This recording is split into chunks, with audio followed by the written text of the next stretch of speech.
এবার লক্ষ্মী ভান্ডারের টাকা ফেরত দিতে হবে।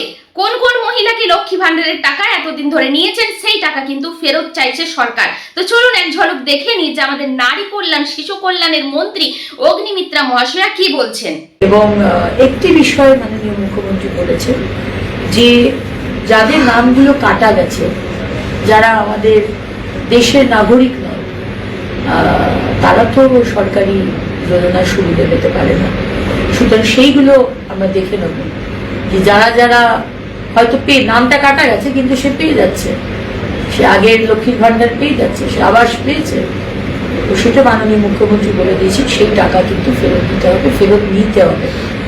কিন্তু যারা যারা লেজিটিমেট, যারা যারা পেয়ে আসছে অবশ্যই তারাই পাবে, এবং যারা পেতেন না তাদেরটা আরো ইমপ্রুভ। তো আপনারা দেখতেই পেলেন যে অগ্নিমিত্রা মহাশয়া তিনি কিন্তু পরিষ্কার করে জানিয়ে দিয়েছেন যে কারা কারা এই টাকা ফেরত দিতে হবে।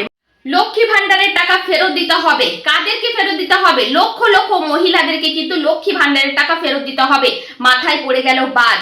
ঠিক কাদেরকে ফেরত দিতে হবে অবশ্যই আমি বলবো, তার আগে বলে দেবো যারা আমার চ্যানেলে নতুন এসেছেন সাবস্ক্রাইব করে নেবেন নতুন নতুন আপডেটের জন্য, আর যারা এখনো পর্যন্ত ফলো করেননি ফেসবুক থেকে ফলো করে যুক্ত থাকবেন। দেখুন, অগ্নিমিত্রা মহাশয়া যিনি নারী কল্যাণ শিশু কল্যাণের মন্ত্রী, তিনি কিন্তু সাফ জানিয়ে দিয়েছেন যে লক্ষ্মী ভান্ডারের টাকা যারা অবৈধভাবে এখনো পর্যন্ত নিয়ে আসছিলেন তাদেরকে কিন্তু টাকা ফেরত দিতে হবে।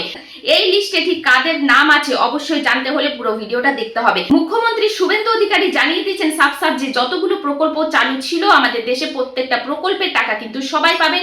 তার মধ্যে অন্নপূর্ণা ভান্ডার একটা অন্যতম বড়, মহিলাদের মনে বিরাট একটা আবেগের জায়গা। সেই অন্নপূর্ণা ভান্ডারের টাকা সকলেই পাবেন, কিন্তু তার থেকে লক্ষ লক্ষ মানুষের কিন্তু টাকা ফেরত দিতে হবে। কাদেরকে ফেরত দিতে হবে এই লিস্টে ঠিক আপনার নামটা নেই তো?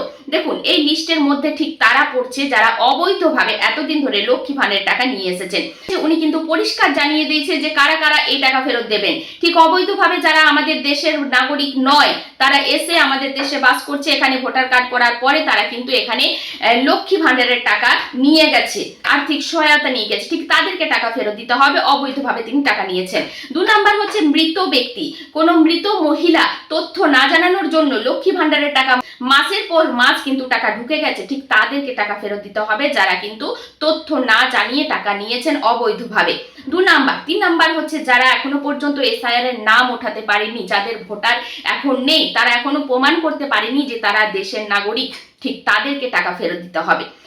কিন্তু যাদের এখনো ট্রাইব্যুনের নাম আসেনি, ট্রাইব্যুনে আছে, এখনো পর্যন্ত বিচার হয়নি, তাদের তথ্য এখনো পর্যন্ত তিনি জানাননি, এখনো কোনো স্পষ্ট সিদ্ধান্ত তারা নেয়নি। তবে রিজেক্ট হয়ে গেছে যাদের, ট্রাইব্যুনে যাওয়ার পর রিজেক্ট হয়ে গেছে যাদের নাম, তাদেরকেও কিন্তু লক্ষ্মী ভান্ডারের টাকা ফেরত দিতে হবে।